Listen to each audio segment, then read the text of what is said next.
What is a discoid meniscus? And if you have one in one knee, how likely is it that you have it in the other knee? I'm Dr. David, orthopedic surgeon and sports medicine specialist, and I provide education, information, and commentary on all sorts of sports and exercise, injuries and injury treatments and injury prevention for athletes and active people so that you can stay healthy and perform your best. Now, I've in a recent video talked a little bit about a discoid meniscus and why it needs surgery. I'll go over that again in a second. But let's talk about how common they actually are. In today's Ask Dr. Geier video, somebody with one actually asks about the other knee. Jennifer asks, "Hi Dr. Geier, I think I may have a unique question that you haven't answered yet. I had a left knee partial lateral meniscectomy for a bucket handle tear about 5 weeks ago.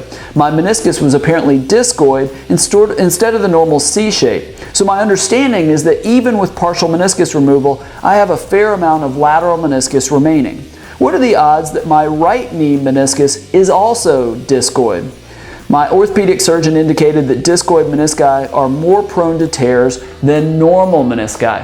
Now that's a great question. So let me address, before we get into her specific question about how likely, what it sounds like she had.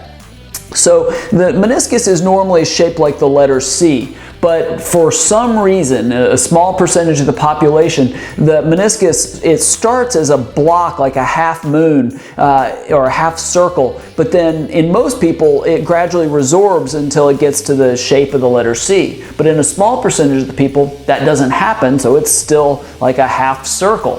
And yes, in theory, you're more likely to tear it. So if you tear it in the middle of that half circle, so to speak, yet you would go in and just trim it back essentially to the shape of the normal meniscus. And yeah, so you still have a lot of shock absorber, like you never had a meniscus tear, you still have that in there. So that's what Jennifer describes. Now, the question is, in somebody that has one discoid meniscus on the lateral meniscus of one knee, we think that about 25% of those people have it in what we call bilaterally, or bilateral discoid menisci. I don't know that I would get an MRI of the other knee unless you were having symptoms for some reason. I'm not sure I would do anything differently.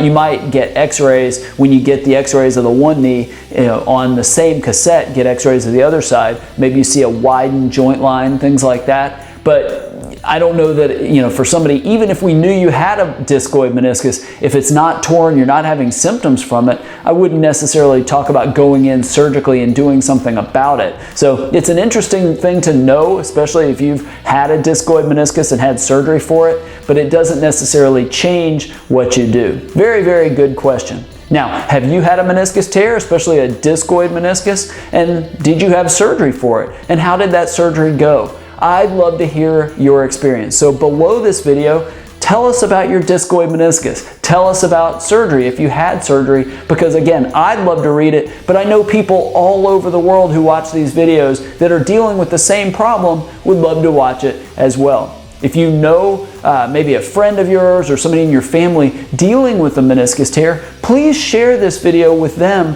and hopefully it can give them an idea of what to do about their discoid meniscus. If you love videos like this and you want more information on sports and exercise, injuries and injury treatments and injury prevention, subscribe to my YouTube channel. Click the button in the upper right corner of the page. I record a couple of these videos every single week and they'll get delivered directly to you. Thank you so much for watching. Again, share this video and please subscribe, and I look forward to seeing you right here next time.